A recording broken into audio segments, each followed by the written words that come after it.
साथियों, एक कल्पना कीजिए, मैं आपसे कल्पना करने के लिए कह रहा हूँ। वैसे एक कल्पना आपको यथार्थ के नज़दीक लगेगी, आपको लगेगा कि ये तो हमने देखा है कहीं।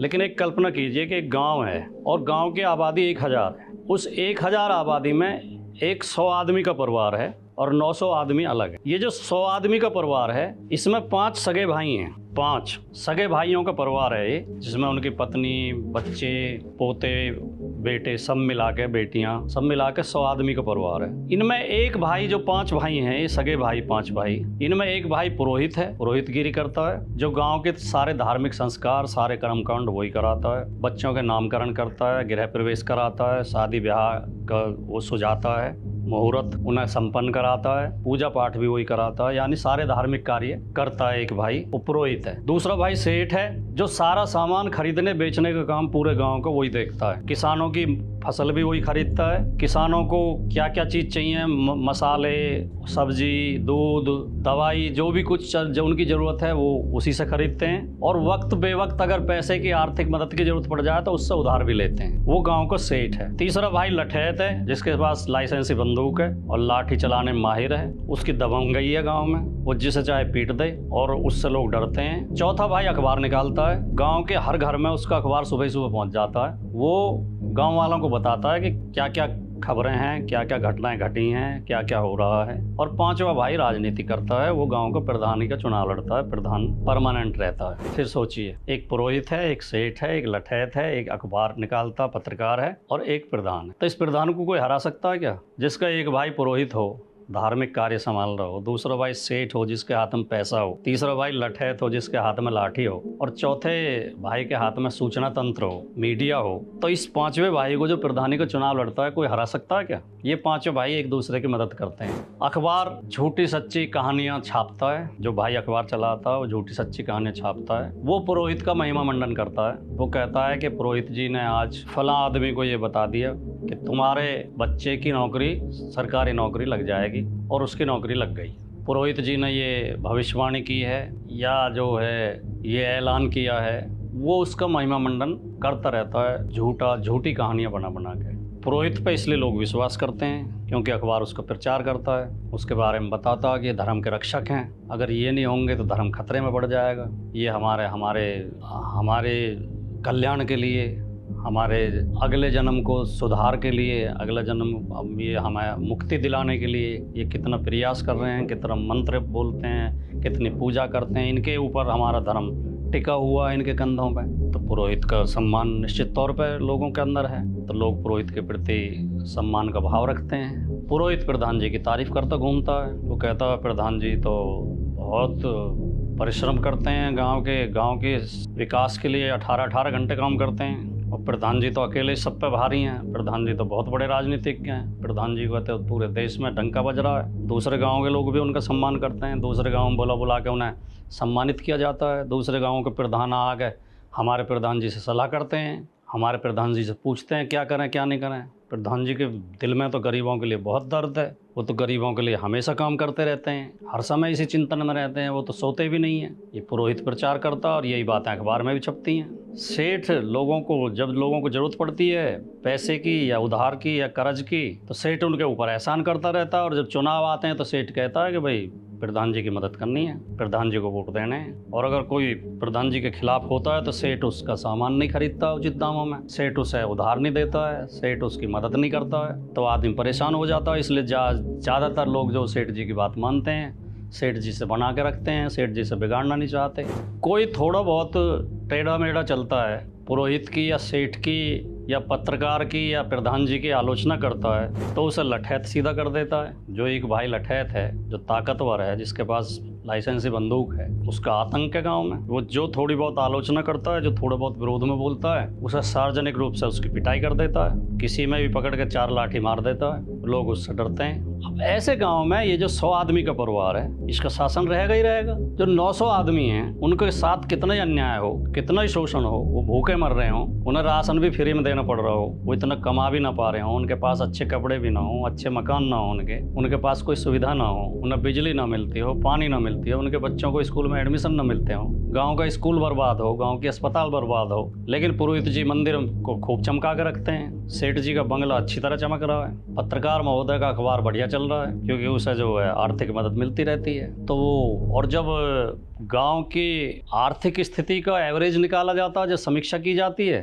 तो क्योंकि पुरोहित जी को भी लाखों रुपए महीना दक्षिणा मिलती है, सेठ जी के भी लाखों रुपए महीने आ जाते हैं, अखबार को भी लाखों रुपए विज्ञापन मिलते हैं, प्रधान जी और लठैत भी खूब कमा रहे हैं। तो ये 1-1 लाख रुपए अगर महीने कमा भी रहे हैं और बाकी सब 100-100 रुपए महीना कमा रहे हैं, बाकी जो 900 लोग हैं, तो एवरेज अच्छी निकल आती है गांव की आमदनी की। एवरेज 1000-2000 में निकल आती है, जबकि आम लोगों की जेब में 100 ही रुपये आ रहे हैं। 900 लोगों की जेब में, 90% लोगों की जेब में 100 ही रुपये आते हैं, लेकिन एवरेज हज़ारों में निकल आती है, क्योंकि 5 लोग लाख रुपए कमा रहे हैं। तो ये भी कही जाती है कि देखो गांव की अर्थव्यवस्था कितनी बढ़िया चल रही है, बाकी गांवों से बढ़िया हमारी अर्थव्यवस्था है। हम तो पूरे इलाके में, पूरे ज़िले में 5वें नंबर पे हैं, 6ठे नंबर पे हैं, हम तो 4थे नंबर पे हैं। हमारी तो आमदनी इतनी अच्छी है, हमारी तो आमदनी बढ़ रही है। अब बेशक 90% लोग भूखे मर रहे हों, 900 लोग भूखे मर रहे हों, 100 लोगों की मौज आ रही है, 100 लोग 1-1 लाख रुपए महीना कमा रहे हैं, तो चल रहा है। तो कहानी कुछ जानी पहचानी सी लग रही है आपको, नहीं लग रही?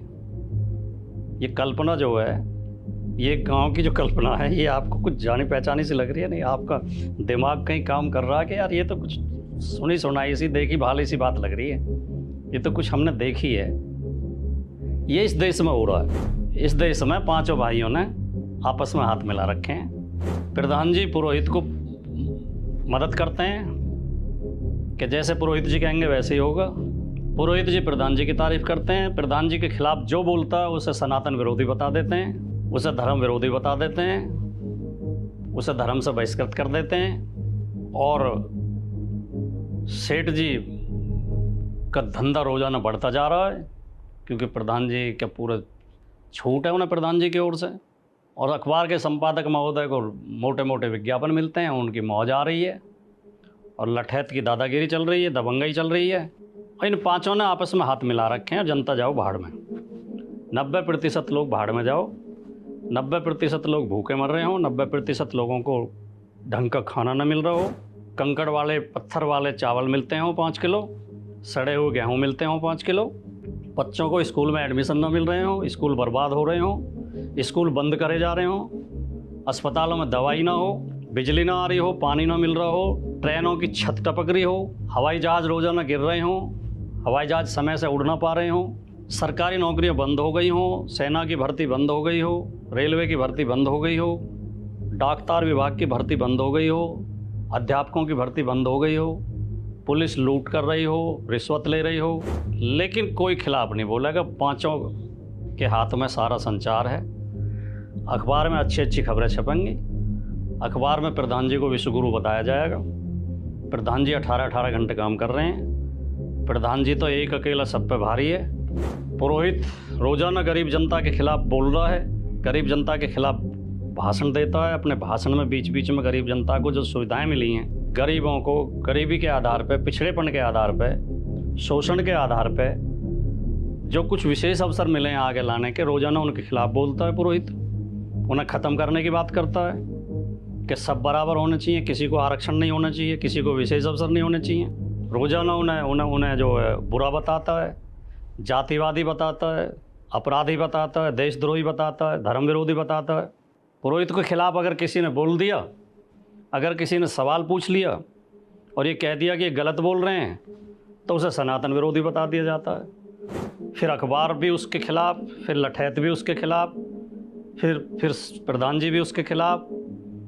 एक तरफा हमला उस पर, एक चारों तरफ से एक हमला किया जाता है। जो भी सच बोलने की हिम्मत करेगा, जो भी इस गठजोड़ के, इन 5 लोगों के गठजोड़ के खिलाफ बोलेगा, 5 की तरफ से एक साथ हमला किया जाएगा। ये इस देश में चल रहा है। इस गठजोड़ को अगर आप समझ सकते हो, इस गठजोड़ के षड्यंत्र को अगर आप समझ सकते हो, और ये समझ सकते हो कि ये 90% लोगों के खिलाफ 10% लोगों का गठजोड़ है, इसे 5 लोग इसे लीड कर रहे हैं। ये 5 लोगों के स्वार्थ केवल पूरे हो रहे हैं। बाकी जनता जाओ भाड़ में, गरीब जाओ भाड़ में, शोषित जाओ भाड़ में, पिछड़े जाओ भाड़ में, दलित जाओ भाड़ में, महिलाएं, छात्र जाओ कहीं, अल्पसंख्यक का रोज़ अपमान हो, रोज़ उनके ऊपर हमले हों, लेकिन इन 5 लोगों की मौज है। और इन 5 लोगों का जो 100 आदमी का परिवार है, उसकी मौज है, बाकी 900 लोग दुखी हैं, परेशान हैं, उजड़े हुए हैं, बर्बाद हैं। इस गठजोड़ को समझने की ज़रूरत है और इस गठजोड़ को तोड़ने की ज़रूरत है। और ये गठजोड़ तभी टूटेगा जब इन सब के खिलाफ हमला करने की हिम्मत करोगे, इन सब की आलोचना करोगे। अगर ये बैठ के ये सोच के बैठे रहे कि पुरोहित के खिलाफ बोलेंगे तो हम सनातन विरोधी हो जाएंगे, ये धर्म नहीं है, ये धंधा है। असली धार्मिक लोगों की सम्मान करो, धर्म पुरुषों का सम्मान करो, धार्मिक संतों का सम्मान करो, जो आध्यात्मिक पुरुष हैं, जो धर्म की शिक्षा देते हैं। वो राजनीति नहीं करते, वो राजनीतिक बातें नहीं करते, वो किसी पार्टी का समर्थन विरोध नहीं करते, उन्हें राजनीति से कोई लेना देना नहीं है, वो अपने धर्म के कार्य में लगे रहते हैं। तो उन आध्यात्मिक पुरुषों का, उन दार्शनिक पुरुषों का, उन विद्वान लोगों का, उन महापुरुषों का, उन भक्तों का, उन संतों का सम्मान करो। इन दुकानदारों का, इन बिजनेसमैन जो संत की वेशभूषा पहन के ठग आ गए हैं, ठग और लुटेरे और दुकानदार आ गए हैं, इन दुकानदारों को संत मान के इनका सम्मान मत करो। पुरोहित का भी विरोध करो, सेठ का भी विरोध करो, लठैत का भी विरोध करो, इस अखबार का, मीडिया का भी विरोध करो, तब प्रधान तुम्हारे काबू में आएगा। वरना अगर इन चारों से डरते रहे तो प्रधान तुम्हारे काबू में नहीं आएगा। जय हिंद, जय भारत, जय समाजवाद।